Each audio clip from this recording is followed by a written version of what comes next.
નમસ્તે દોસ્તો, રામ રામ, જય શ્રી કૃષ્ણ. કેમ છો બધા? મજામાં? સ્વાગત છે તમારું અમારી YouTube channel Dhruvisha life and beauty. દોસ્તો, આજે અમે કેમ્પિંગ માટે બહાર જવાના છીએ. લોકેશન કોઈ ડિસાઈડ કરેલી નથી, તેઓ જઈને જ નક્કી કરીશું કે જઈ કેમ્પિંગ કરવું એ. અને આજે ઓમની સ્કૂલ મોર્નિંગની હતી, તો ઓમ પણ સ્કૂલમાંથી ઘરે આવી ગયો છે અને પપ્પા અને ફઈને બધા રણુજા ગયેલા છે, તો હું, જય, મમ્મી અને ઓમ 4 જણા જ ઘરે છીએ. આમ તો અમે સન્ડેનું પ્લાનિંગ કરેલું હતું, પણ તે દિવસે શ્રાદ્ધનું આયોજન કર્યું, તેથી અમે તે દિવસે જઈ શક્યા નતા. તો આજે કેમ્પિંગનું આયોજન કર્યું છે અને ગાડીની અંદર બધો સેટઅપ પણ કરી દીધો છે અને હવે અમે નીકળશું કેમ્પિંગ માટે. તો દોસ્તો, હવે ઘરેથી તો નીકળ્યા છીએ, પણ ખબર નથી કઈ જગ્યાએ જવાનું છે, કારણ કે કોઈ ડિસાઈડ નથી કર્યું કે એકચ્યુઅલી આજ પિકનિક સ્પોટ ઉપર જવું. તો એ નક્કી જઈ કરવાના છે, તો હવે જઈને ખબર એ ક્યાં લઈ જાય છે. તો મળીએ હવે પિકનિક સ્પોટ ઉપર જઈને. એ તો મને નથી ખબર ક્યાં જવાનું છે.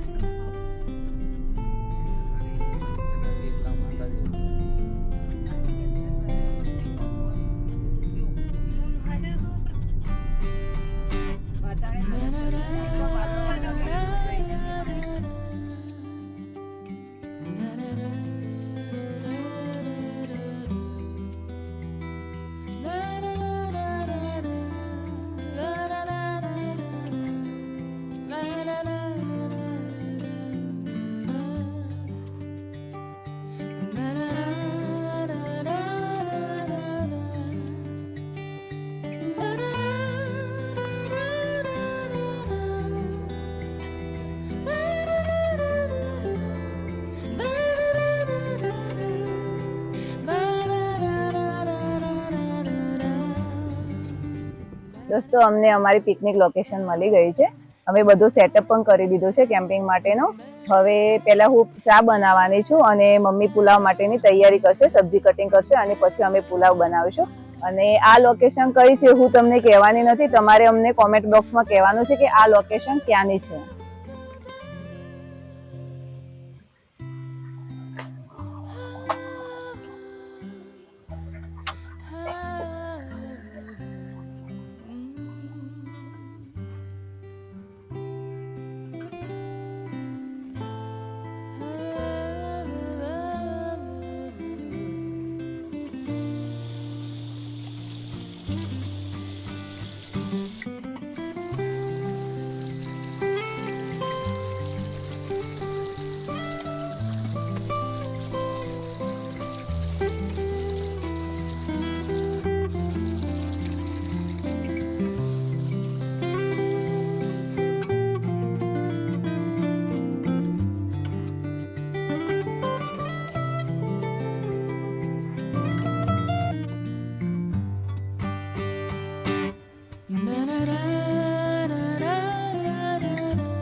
દોસ્તો, ચા રેડી થઈ ગઈ છે અને હવે ચા પી પછી અમે બનાવીશું પુલાવ. અને આવી જગ્યાએ બેસીને ચા પીવાની મજા જ કંઈક અલગ હોય છે.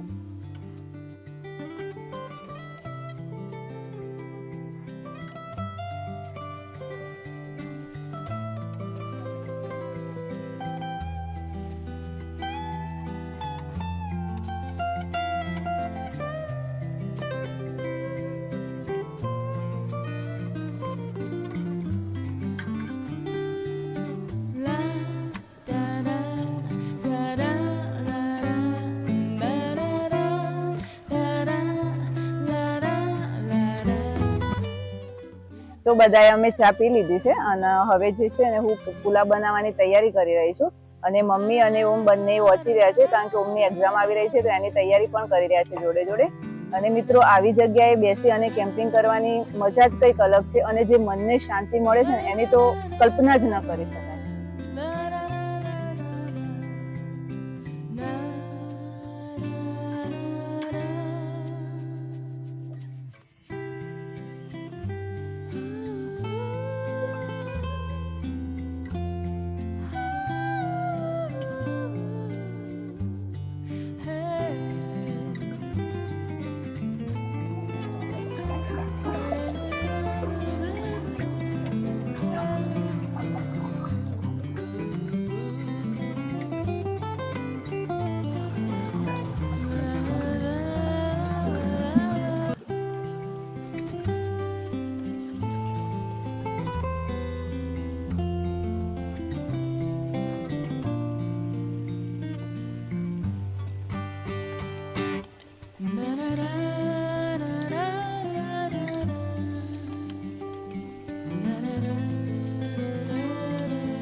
હવે પુલાવ રેડી થઈ ગયા છે. શાંતિથી જમીશું અને સાથે સાથે નેચરને પણ એન્જોય કરીશું.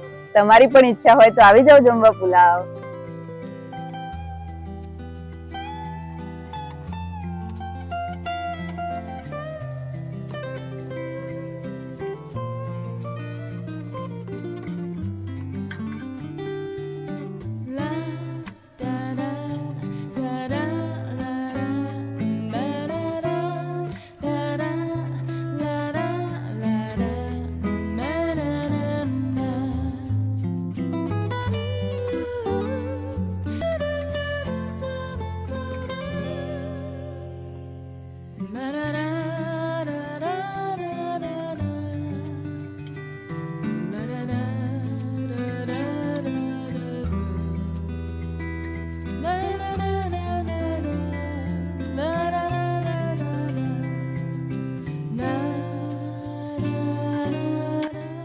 બધા ઊંઘી ગયા છે, મને કંટાળો આવે છે એટલે હું બધાને ઉઠાડું છું કેરમ રમવા માટે.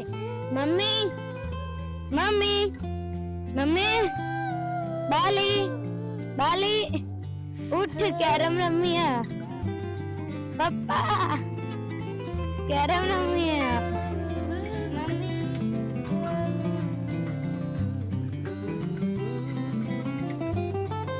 દોસ્તો જમવાનું પતાવી બધો સામાન જે વધારાનો હતો તે ગાડીમાં સેટ કરી દીધો હતો અને વધારે ખવાઈ ગયું હતું તો એટલી મસ્ત ઊંઘ આવી ગઈ હતી ને. પણ ઓમની ઈચ્છા હતી કેરમ રમવાની એટલે એને અમને બધાને ઉઠાડી દીધા કેરમ રમવા માટે અને હવે બધું સેટ કરીને બેસી ગયો છે કેરમ રમવા માટે. તો ચલો હવે રમીએ થોડી વાર કેરમ.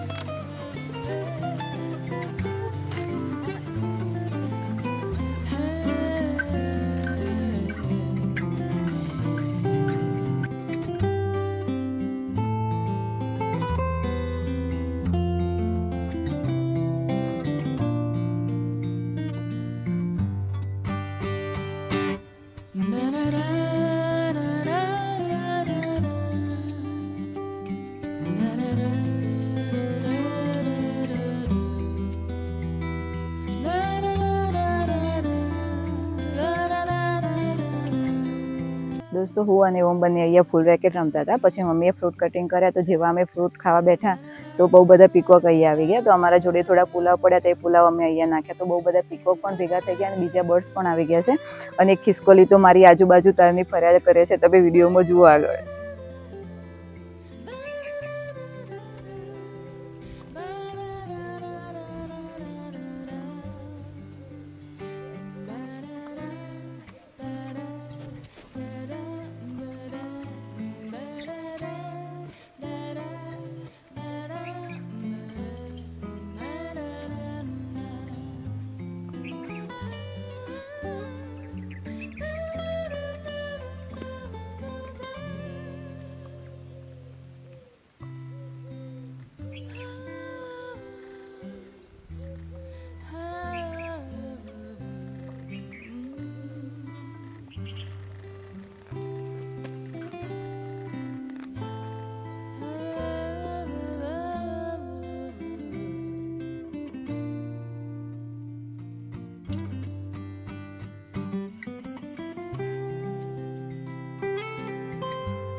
દોસ્તો આજની બ્યુટી ટિપ્સમાં આપણે વાત કરવાના છે કે જ્યારે પણ ટેમ્પરરી હેર સ્ટ્રેટનિંગ કરાવો ત્યારે એના પછી જ્યારે હેર વોશ કરો ત્યારે કઈ કઈ બાબતો ધ્યાનમાં રાખવી. ટેમ્પરરી હેર સ્ટ્રેટનિંગ કરાયા પછી જ્યારે તમે હેર વોશ કરો ત્યારે સીધા શેમ્પૂથી વોશ ન કરવા. સૌપ્રથમ હેરની અંદર ઓઇલ મસાજ કરી લેવી અને તેને ઓવરનાઇટ હેરમાં રહેવા દેવું. અને જો તમને ઓવરનાઇટ રાખવું ન ગમતું હોય તો તમે 2 થી 3 કલાક પણ હેરમાં ઓઇલ રાખી શકો છો અને પછી શેમ્પૂથી વોશ કરવા. અને શેમ્પૂથી વોશ કર્યા પછી હેરની અંદર માસ્ક અથવા તો કન્ડિશનર અવશ્ય લગાવો. જો તમે આવું કરશો તો તમારા હેર રફ પણ નહીં થાય અને ડ્રાય પણ નહીં થાય અને મહિને 2 મહિને હેર સ્પા પણ કરાવતા રહેવું. દોસ્તો આજના દિવસમાં કેમ્પિંગ કરવાની અમને બહુ જ મજા આવી ગઈ. અહીંયા આવીને અમે રસોઈ પણ બનાવી, સાથે સાથે કેરમ પણ રમ્યા અને ફૂલ રેકેટ પણ રમ્યા. અમને તો એટલી મજા આવી છે ને કે બહુ જ ખુશ થઈ ગયો છે. હું તો કહું છું દરેક વ્યક્તિએ પોતાની બીજી લાઈફમાંથી થોડો સમય પરિવાર સાથે આ રીતે વિતાવવો જોઈએ અને પોતાની અમુક ક્ષણોને આ રીતે યાદગાર બનાવવી જોઈએ. જો તમને પણ અમારા વિડીયો ગમતા હોય તો અમારી ચેનલને લાઈક, શેર અને સબસ્ક્રાઇબ જરૂરથી કરજો અને બેલ આઇકનને પણ પ્રેસ કરજો જેથી કરીને આવતા વિડીયોની નોટિફિકેશન મળતી રહે. અને મળીએ હવે નવા વ્લોગમાં. Bye bye.